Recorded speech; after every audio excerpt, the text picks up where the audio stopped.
தென்காசி மாவட்டம் குற்றாலத்தில் ஆர்ப்பரித்து கொட்டும் அருவிகளால் அங்கு குளிப்பதற்கு தடை விதிக்கப்பட்டிருக்கிறது. கூடுதல் விவரங்களை செய்தியாளர் விமலவேலன் வழங்கிட கேட்கலாம். விமலவேலன், வணக்கம். இது குறித்தான முழு விவரங்கள். வணக்கம் சுமிதா.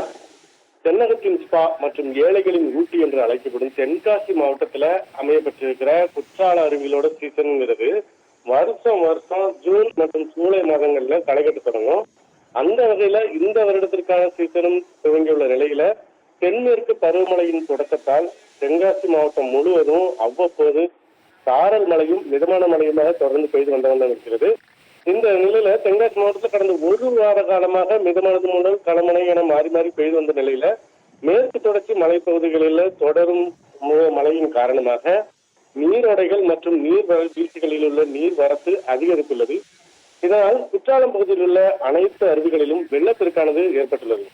குறிப்பாக குற்றாலம் பகுதியில் உள்ள 5 அருவி, பழைய குற்றாலம் உள்ளிட்ட அருவிகள்ல வெள்ளப்பெருக்கு ஏற்பட்ட நிலையில சுற்றுலா பயணிகளின் பாதுகாப்பு கருதி முன்னெச்சரிக்கை நடவடிக்கையாக குற்றாலத்தில் உள்ள அனைத்து அருவிகளிலும் சுற்றுலா பயணிகள் குளிக்க விதிக்கப்பட்ட தடையானது இன்றுடன் 7வது நாளாக தொடர்ந்து வருகிறது.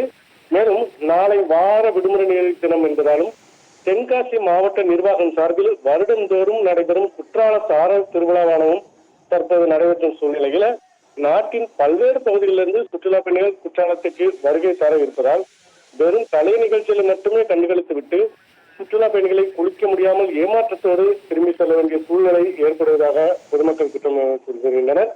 இந்நிலையில அருவிகளுக்கு வரும் நீர் வரத்தானது குறைந்து வெள்ளப்பெருக்கும் குறைந்தவுடன் சுற்றுலா பயணிகள் குளிக்க அனுமதிக்கப்படுவார்கள் எனவும் மாவட்ட நிர்வாகம் சார்பில் தெரிவிக்கப்பட்டுள்ளது. சுமிதா, விவரங்களை வழங்கியமைக்கு நன்றி விமலவேலன்.